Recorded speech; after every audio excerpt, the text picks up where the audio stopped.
그래서 이제 우선 살펴볼 게 이제 품목 분류인데, 저희들은 이제 HSK라 해가지고 하모나이즈드 코리아 해서 총 구성이 21부로 되어 있습니다. 예. 섹션. 그런 게 이제 016에서 이제 산동물부터 시작해서 저 97류 예술품, 골동품까지. 그다음에 그 중간에 77류는 이제 유보되어 있고요. 미국 같은 경우는 이제 98류를 임시번호로 이제 쓰고, 그다음에 99류는 특수관리 용도로 중남미에서 어떤 블랙리스트에 들어있는 아이템이 들어있을 때, 관리를 필요했을 때 이렇게 미국에서는 사용하고 있더라고요. 그래서 세계적으로 총 6단위, 여기 보면 이제 842720이 이제 지게차 예를 들어놨는데, 요 6단위까지 소호, 서버 헤딩, 요까지가 똑같습니다. 공통으로.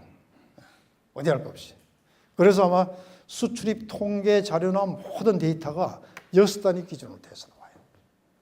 그런데 시장 조사를 하게 되면은 6단위가 보통 어떤 이제 아이템별로 좀 틀리는데, 적용돼서 그 시장 조사 자료를 쓸 수 있는 거는 괜찮은데, 뭐 화장품도 마찬가지예요. 뭐 손톱에 네일류 관련된 화장품을 쓰는데 6단위 하면은 전체 화장품에 속한다.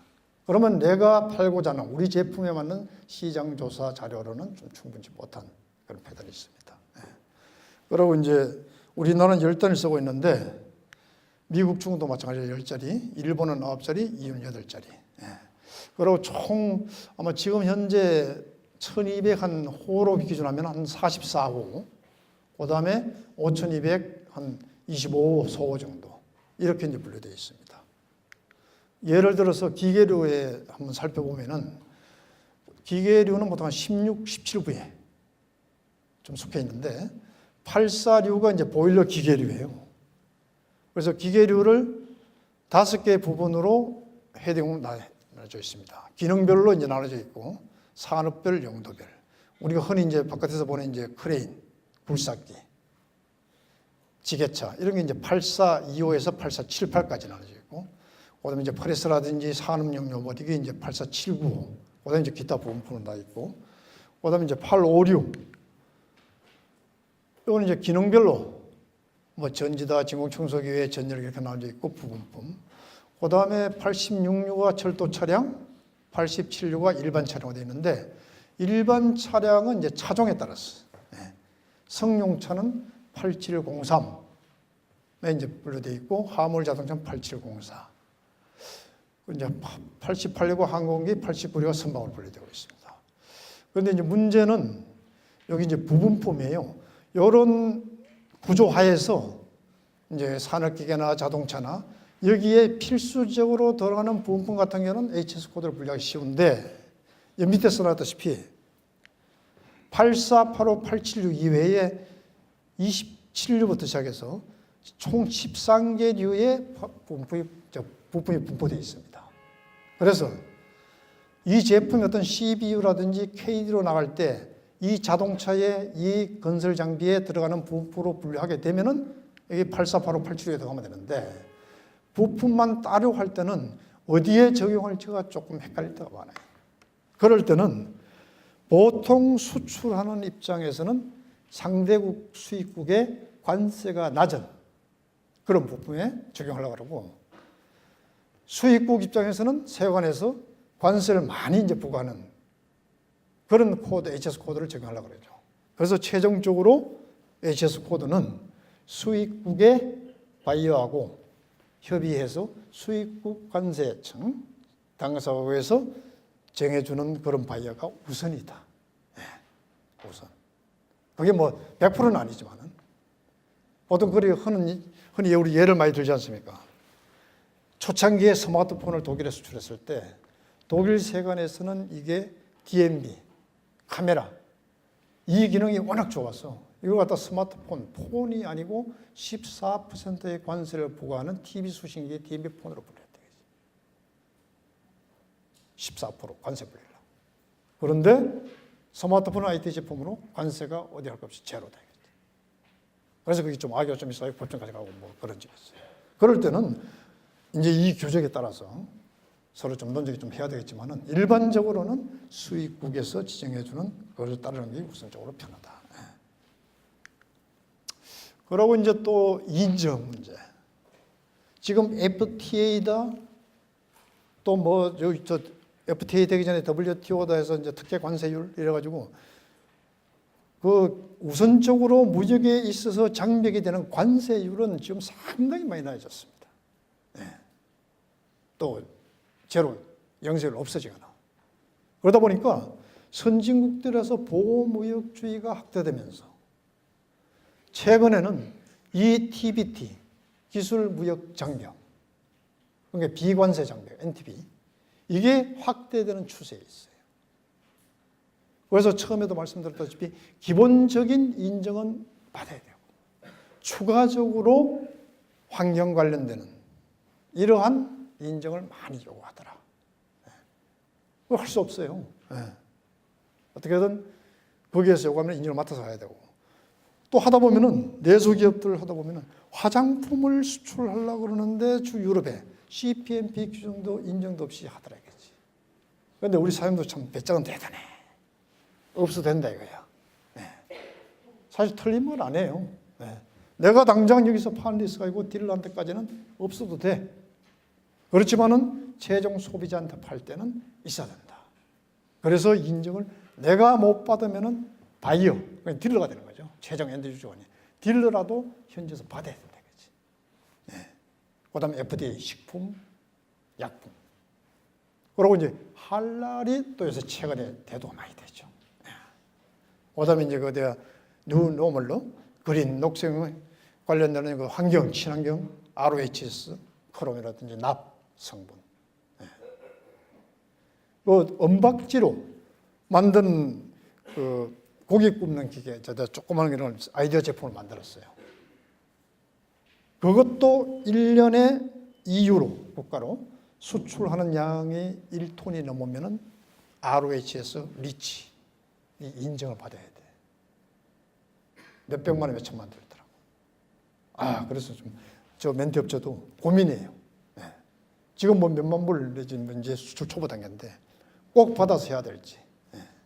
그래가지고 바이어하고 협의해서 반반 부담해서 앞으로 마케팅 차원에서 해보자. 이런 단계가 있어요. 그 다음에 이제 공공부문 같은 데는 이제 CSR, 또 미국의 9.11 테러 이후로 이 화물에 대한 물류보안 문제, 그 다음에 뭐 북한을 유시해서 이란, 이라크 옛날에 또 핵무기 관련, 또 재래식 무기에 전략물자, 기계류 같은 특히 신경을 쓸 수가 없습니다.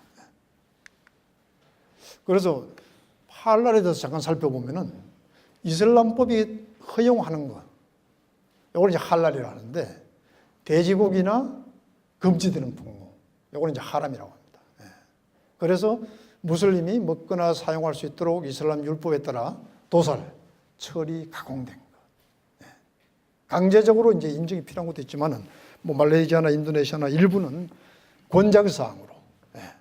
그래서 여기 이제 인증을 넘어서 이 마크가 있으면은 품질 보정이 된다는 걸로 인식이 되고 홍보 및 판촉 수단으로 활용되니까 무슬림 국가에 들어가는 생활 소비재, 특히 식품 대상이 이건 말할 것도 없죠. 의약품, 화장품은 기본. 화장품 같은 건 이제 콜라겐이나 이런 돼지 기름 성분에서 이제 추출되는 거, 젤라틴 이거는 금지되죠. 그래서 식물성 콜라겐, 젤라틴 이런 걸 사용하고 가죽 제품, 섬유 산업, 기도하는 데 있는 복장, 그다음에 관광 내지는 숙박 시설, 기도하는 장소를 마련해 준다든지 음식점도 무슬림 또 마크가 인정된 붙어 있는 그런 식당들, 뭐 운송까지, 기계, 쓰레기 처리 시설, 음식과 관련된 시설 같은 거, 심지어는 금융까지도 올바른 데 투자가 되고 고리에 이자를 받아먹는 그런 금융제한 아닌지 이런 데까지 이 할랄 인증이 넓혀져 가고 있습니다. 그래서 우리 제품이 수출한 제품이 꼭 무슬림 국가에 상당해요. 여기 뭐 도표로 보여주지만은 1조 3천억 불, 전체 세계 시장 식품의 17% 정도를 할랄 식품에서 차지하고 있습니다. 그 규모가 중국 전체 식품 시장의 1.6배, 미국 1.7배 정도 된다고 해요. 네.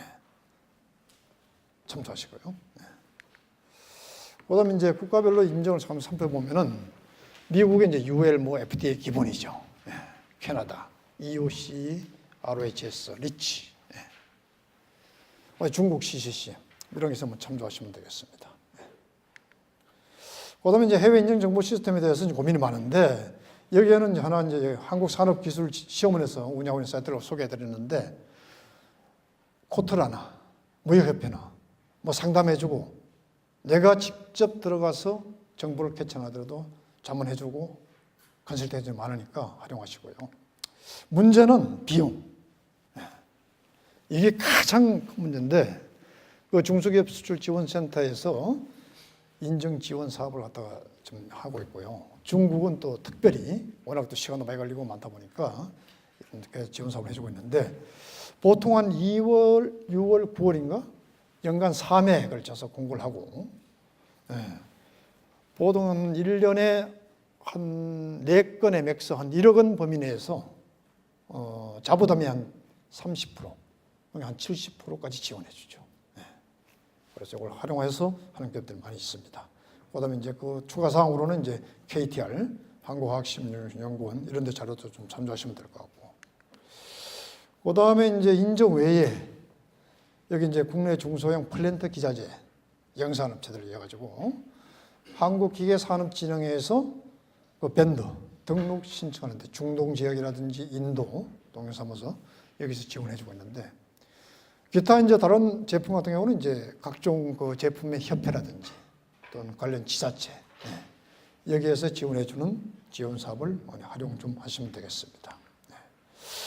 그다음에 이런 정보를 통합적으로 해서 잘 지원해 주는 데가 있어가지고 소개를 해드리면은 그 이제 트레이드 내비 이게 이제 무역협회에서 운영 사이트인데 그 무역 규제사항 이 사이트에 들어가서 보면은 여기 이제 국가별로 HS 코드를 치면은 중국의 예를 들어놨는데 여기 이제 보면은 그 CCC 인증이라든지 이런 필히 덕해야 될 인증 종류가 나옵니다. 이 외에 가끔 질문을 받는 게 또 목표 시장을 선정해 놨는데 그쪽에 이 제품에 대한 관세가 어떻게 되는지 또 절차는 어떻게 되는지 많은 질문을 받아요. 이럴 때 이 사이트에서 소개하고 있는 이 FTA 관세 우리 관세청에서 지원하는 사이트도 있습니다만 여기에 들어가면은 여기에 그 나라의 관세청 관세율 나온 사이트가 다 연결되어 있어요. 그런 정보 또 뭐 기타 정보를 활용하시면 되겠습니다. 그다음에 또 이제 추가적으로 여기에서 규제사항 외에 요 보면은 수출 장벽 요 사이트에 들어가 보면은 중국에 내가 한번 찾아봤는데 통관 거부 사례 예를 들면은 플라스틱 식기 생활용품은 왜 통관이 거부되었는지 보통 이제 우리 사드 문제로 인해 가지고 뭐 장시간 정치적 문제로 좀 그런 골치 아픈 일이 있었지 않습니까? 그렇지만 노멀한 경우에도 관세청에서 이런 통관을 검사를 하는데 성분이 초과된 예가 있다. 그 다음에 종이기저귀 같은 경우는 제품의 품질 보존 기간이 초과돼서 통관이 보류된 적이 있다. 이런 사례들도 조회해가지고 미리미리 준비를 하면 되겠습니다. 그 다음에 이제 요새 미중 무역 분쟁해가지고 그 신문사에서 많이 언급하고 있지 않습니까? 이것도 뭐 어떻게 보면 수입 장벽이죠. 수출하는 입장에서 보면 장벽이고, 그 다음에 수출하는 입장에서는 수입하는 입장에서는 이제 자국 산업을 보호하는 이제 무역 구제 제도가 되는데 보통 이제 관세율은 기본 관세가 있고 잠정 관세, 그 다음에 탄력 관세가 있는데 이 탄력 관세를 활용하는 거예요. 거기에 첫 번째로 많이 걸리는 게 이제 그 반덤핑 관세. 이게 수출 가격이 국내 판매가보다 낮은 덤핑가라서 우리 자국 산업에 피해를 와서 보호할 필요가 있을 때.